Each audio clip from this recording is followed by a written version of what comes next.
नमस्कार दर्शक मित्रों, मैं हूं डॉक्टर देवांगी जोगल। मित्रों, आयुर्वेद के दो प्रयोजन हैं, स्वस्थ व्यक्ति के स्वास्थ्य की रक्षा करना और रोगी के रोग का शमन करना। यहाँ आज हम बात करने वाले हैं कि कैसा जीवन जिए कि हम बीमार ही न पड़ें। हकीकत तो ये है कि आज पूरी दुनिया आयुर्वेदिक जीवन शैली अपना रही है और हम उससे दूर जा रहे हैं। हमारे ऋषि मुनियों ने जो विज्ञान हजारों वर्ष पहले अध्यात्म की भूमि पर स्थापित किया था, उसे आज कहलाने वाले भौतिकवादियों को स्वीकारना पड़ा, क्योंकि आज के मेडिकल साइंस के पास ऐसी कोई लाइफस्टाइल नहीं है जो व्यक्ति को बीमार होने से रोक सके। आज हम चाहे जितने आधुनिक बन जाए, लेकिन सुख की परिभाषा कभी नहीं बदलती। इसीलिए कहा गया है कि पहला सुख निरोगी काया।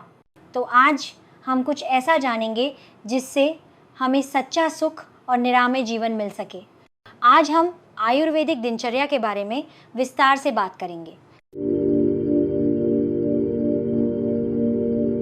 आयुर्वेद शास्त्र में दिनचर्या का बहुत विस्तृत वर्णन मिलता है।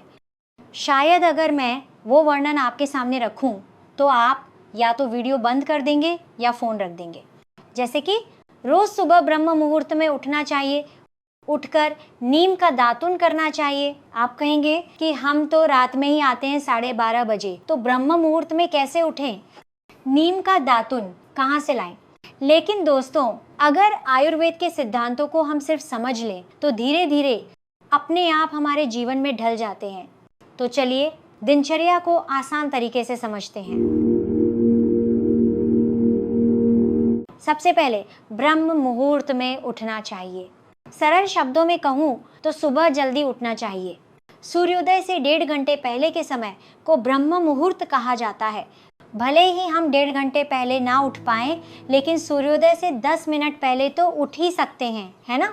आजकल तो 8, 9 या 10 बजे उठने की ज्यादातर लोग आदत डाल चुके हैं। यहाँ कवि दलपत राम की लाइन याद आती है, रात को जल्दी सोए जल्दी उठे वीर, बल बुद्धि धन बढ़े सुख में रहे शरीर। आजकल हमारी जीवन शैली ही ऐसी है कि व्यवसाय या नौकरी के कारण रात को सोना देर से होता है, तो फिर सुबह जल्दी कैसे उठें?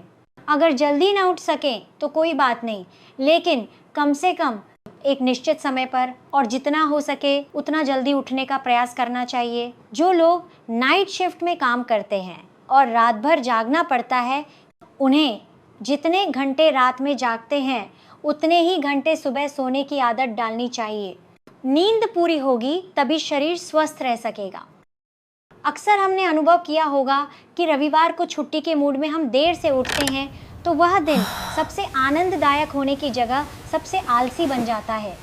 इसीलिए जितना हो सके जल्दी और निश्चित समय पर उठने की आदत डालनी चाहिए।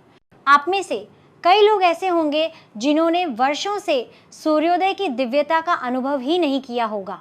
हकीकत में जो लोग ऐसे व्यवसायों से जुड़े हैं जिन्हें जल्दी उठना अनिवार्य है, उनकी रोग प्रतिरोधक शक्ति दूसरों की तुलना में अधिक पाई जाती है। भगवान सूर्य नारायण ज्ञान, चेतना और ऊर्जा के स्रोत हैं। सुबह के उनके कोमल किरणें जब हमारे शरीर को स्पर्श करती हैं तो शरीर के हर भाग में नई चेतना महसूस होती है। कभी सूर्योदय के उन पलों का अनुभव कीजिए, आपको उसकी आदत हो जाएगी। सुबह का समय केवल लेखकों, चिंतकों, छात्रों, अखबार वालों या दूध वालों का ही नहीं होता। सूर्य देवता हम सबके हैं। इसके बाद का कर्म है मुख शुद्धि। दातुन को आयुर्वेद में दंत पावन या दंत धावन कहा गया है। जो दांतों को पवित्र करे वह दंत पावन, और जो दांतों को धोकर स्वच्छ करे वह दंत धावन। ऋषि मुनियों ने बताया है कि मधुर स्वाद में महुआ, कड़वे स्वाद में नीम, तीखे रस में करंज और कसैले रस में बबूल का दातुन श्रेष्ठ है। प्रैक्टिकली ये शायद कठिन है। हम बाजार में जाएं तो ज़्यादातर बबूल का दातुन ही मिलता है और हम रोज़ दातुन कर भी नहीं पाते। लेकिन छुट्टी के दिन हफ्ते में एक बार या महीने में एक बार आप और आपका बच्चा साथ में दातुन करें। अगर आप बच्चे को नहीं सिखाएंगे तो शायद भविष्य में आने वाली पीढ़ी को YouTube पर क्लिप देखनी पड़ेगी कि दातुन कैसे करें। दातुन के आगे के हिस्से को अच्छी तरह चबाना चाहिए और फिर चबाने के बाद उसे दंत मंजन में डुबोकर उससे दांत साफ करने चाहिए। शहद, सौंठ, काली मिर्च, पीपल, दालचीनी, तेज पत्ता, इलायची या सेंधा नमक, इनसे कोई भी एक पदार्थ दंत मंजन के रूप में उपयोग किया जा सकता है। घर के मसालों से दंत मंजन कैसे बनाया जा सकता है, ये भी आज हम देखेंगे। दांत साफ करने के बाद शास्त्र में जिह्वा निर्लेखन का उल्लेख है। जिह्वा निर्लेखन यानी जीभ साफ करना। सोना, चांदी, तांबा या दातुन की डंडी, इनमें से किसी से भी जीभ साफ की जा सकती है। में स्टेनलेस स्टील के क्लीनर मिलते हैं जिनसे जीभ साफ की जा सकती है। दातुन करने के बाद और जीभ साफ करने के बाद ठंडे पानी से कुल्ला करके मुंह साफ करना चाहिए। मित्रों, दातुन के बाद स्वस्थ मनुष्य को स्नेह गंडूश करना चाहिए। स्नेह अर्थात तिल का तेल और गंडूश मतलब कुल्ला। तिल के तेल को मुंह में भरकर थोड़ी देर रखें और उसके बाद उसका कुल्ला करें, जिससे मुंह, मसूड़ों, दांतों, मुंह के अंदर के किसी भी रोग को होने से रोका जा सकता है। तिल का तेल सर्वोत्तम कीटाणुनाशक है। रोज नहीं तो हफ्ते में या महीने में एक बार तो ये प्रयोग करना ही चाहिए। मुख शुद्धि के बाद आता है उषा पान। सुबह खाली पेट पीने वाले पानी को उषा पान कहा जाता है। सामान्य व्यक्ति भी निडरता से, सरलता से, बिना किसी खर्च के और कहीं भी कर सके ऐसे प्रयोग आयुर्वेद ने सुझाए हैं। उनमें से एक है उषा पान। सूर्योदय से पहले के समय को उषा कहा जाता है, उसी से शब्द बना है उषा पान। सूर्योदय से पहले के 3 घंटे से लेकर सूर्योदय तक कभी भी खाली पेट पानी पीने की क्रिया को उषा पान कहते हैं। सामान्य व्यक्ति को सुबह 1 से 3 गिलास पानी पीना चाहिए। पित्त प्रकृति वाले को सादा पानी और कफ तथा वात प्रकृति वाले व्यक्ति को थोड़ा गुनगुना पानी पीना चाहिए। तांबे के बर्तन में रात भर रखा पानी सुबह पीना ज़्यादा लाभदायक है। तांबे के अनेक गुण हैं। तांबा खून को शुद्ध करता है, पाचन शक्ति सुधारता है, आंखों को ताजगी देता है। शायद इसीलिए वर्षों पहले हमारे बुजुर्ग घर में तांबे के बर्तनों में पानी भरते थे ताकि सुबह घर के सभी सदस्य उषा पान कर सकें। हाँ, लेकिन आज के ज़माने में तांबे की शुद्धता की जांच करने के बाद ही उसे उपयोग में लेना चाहिए, क्योंकि यदि वह मिश्र धातु से बना तांबा होगा तो वह पानी सुबह खाली पेट पीने से निश्चित रूप से एसिडिटी करेगा। उषा पान आटे में सूखे या अटके हुए मल को ढीला कर मल त्याग के माध्यम से शरीर से बाहर निकालता है। आज हम देखते हैं कि बहुत से लोगों को बेड टी की आदत होती है।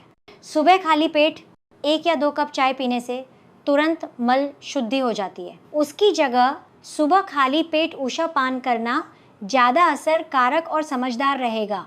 मित्रों, आचार्य भावप्रकाश ने तो वर्षों पहले, सालों पहले विस्तार से बता दिया है कि जो व्यक्ति सूर्योदय से पहले 8 हथेली भर पानी पीने का नियम रखता है वह बुढ़ापे और रोग से मुक्त रहकर 100 वर्ष का आयुष्य भोग सकता है। दिन के अंत में जो व्यक्ति दूध पीता है, निशा यानी रात्रि के अंत भाग में यानी सुबह सुबह जो व्यक्ति पानी पीता है, भोजन के अंत में जो व्यक्ति छाछ पीता है, वह हमेशा स्वस्थ जीवन जी सकता है।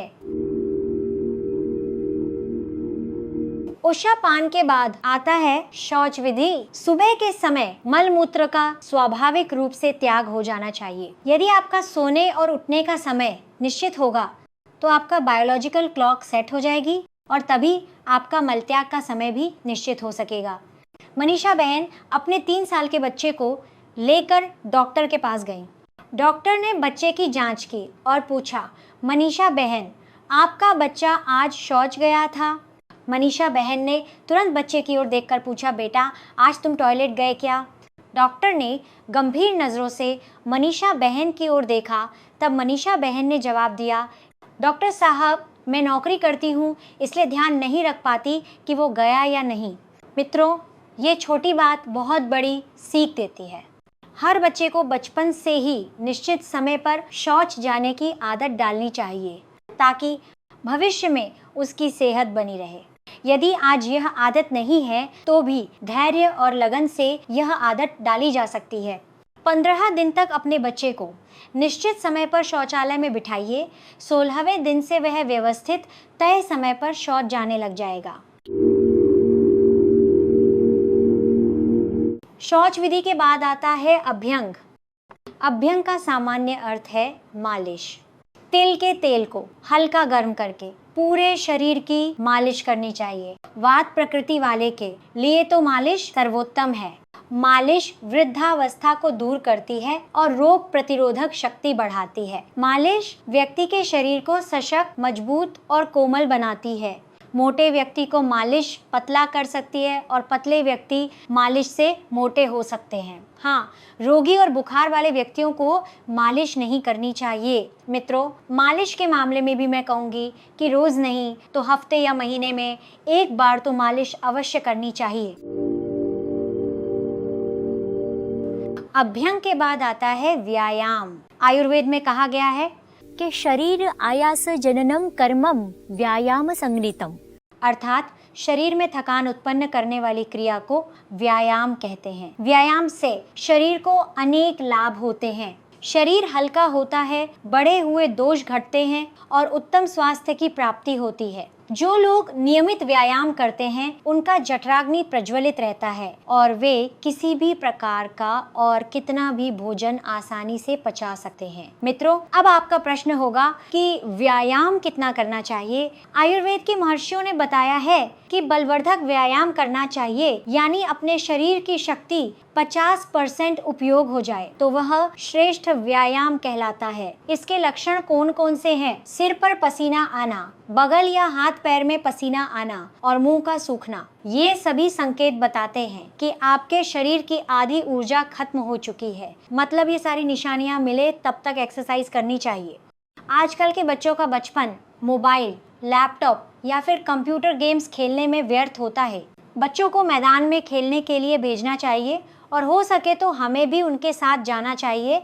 किसी भी तरह की मैदान वाली खेलकूद सबसे बेहतरीन व्यायाम मानी जाती है। आयुर्वेद में और एक शब्द है चक्रमण।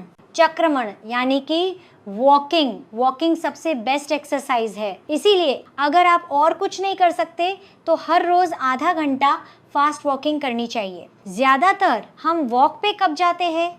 डॉक्टर जब हमें वार्निंग देते हैं तब। सुबह अगर कोई गार्डन के आसपास जाए तो सबसे ज्यादातर बुजुर्ग ही वॉकिंग में दिखाई देते हैं। क्या एक्सरसाइज सबके लिए नहीं है? सच में कहूँ तो एक्सरसाइज तो सबसे असरकारक चीज है। व्यायाम के बाद आता है स्नान। स्नान यानी नहाना। स्नान करने से शरीर से पसीना, मैल आदि दूर हो जाते हैं और शरीर की चमक बढ़ती है। सामान्य रूप से बहुत ठंडे या बहुत गर्म पानी से स्नान नहीं करना चाहिए, लेकिन सुखोष्ण यानी शरीर के तापमान जितने ही गुनगुने पानी से स्नान करना हितकर है। शास्त्रों में स्नान से पहले और अभ्यंग तथा व्यायाम के बाद सूखे चूर्ण से उद्वर्तन मालिश करने की क्रिया का उल्लेख है, जिसमें हरड़, आंवला, लोद्र का चूर्ण, अनार के छिलके, मंजिष्ठा, नीम के पत्तों का चूर्ण आदि में से किसी भी एक चीज को शरीर पर नीचे से ऊपर की दिशा में हल्के हाथों से रगड़ा जाता है और फिर स्नान किया जाता है। मित्रों, आज के समय में समय की कमी या जानकारी की कमी के कारण हम ऐसा कुछ भी नहीं कर पाते और केवल ब्रश करके नहाने चले जाते हैं। परंतु आज यदि आप स्वस्थ रहने के लिए समय निकालेंगे तो भविष्य में स्वस्थ होने के लिए समय चुकाना नहीं पड़ेगा। मित्रों, कुछ उपयोगी दिनचर्या जाने कि जिन्हें नियमित रूप से करेंगे तो आपका स्वास्थ्य सुखमय रहेगा। आँखों की रक्षा के लिए रोज रात को कांच के गिलास में पानी भरकर उसमें आधी चम्मच त्रिफला चूर्ण भिगोएं। सुबह उस पानी को बारीक कपड़े से छानकर आई कप में भरकर आंखें धोएं, जिससे आँखों की रोशनी बढ़ती है। यदि नंबर नहीं है तो नंबर आने से रुकेगा और है तो कम होगा। यदि यह क्रिया नियमित करेंगे तो वृद्धावस्था में होने वाले आंखों के रोगों से बच सकेंगे। श्रवणेंद्रिय यानी कानों की रक्षा के लिए हर रोज कानों में 4 से 6 बूंद सरसों या तिल का तेल डालना चाहिए। नियमितता रखेंगे तो कभी बहरापन की समस्या नहीं होगी। रोज रात को सोते समय नाक में 2 से 4 बूंद गाय का घी डालना, जिसे हम नस्य कहते हैं, जिससे याददाश्त बढ़ती है। बाल झड़ना रुकता है, बाल समय से पहले सफ़ेद होना रुकता है और गहरी नींद आती है। रोज सिर में तेल लगाने से केवल बालों को ही नहीं बल्कि पूरे सिर को पोषण मिलता है। फैशन और दिखावे में पड़े बिना रोज तेल लगाते रहेंगे तो ही बाल रहेंगे, और यदि सिर में बाल ही नहीं रहेंगे तो फिर फैशन किसका करेंगे। तो मित्रों, कैसी लगी आयुर्वेदिक दिनचर्या?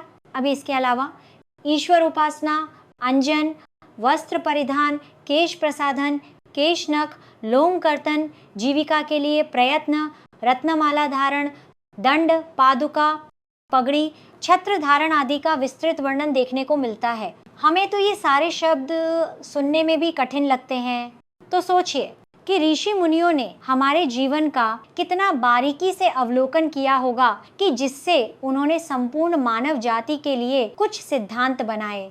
उनके बनाए सिद्धांतों के 50% सिद्धांत भी यदि हम व्यवहार में लाएं तो आज सामान्य माने जाने वाले रोग जैसे हृदय रोग, हाई बीपी, कोलेस्ट्रॉल, संधिवात आदि का नाश हो जाएगा। मित्रों, दिनचर्या का अभी आगे का भाग बाकी है। आहार विधि, सुखमय जीवन की शुभकामनाओं के साथ विदा लेती हूँ।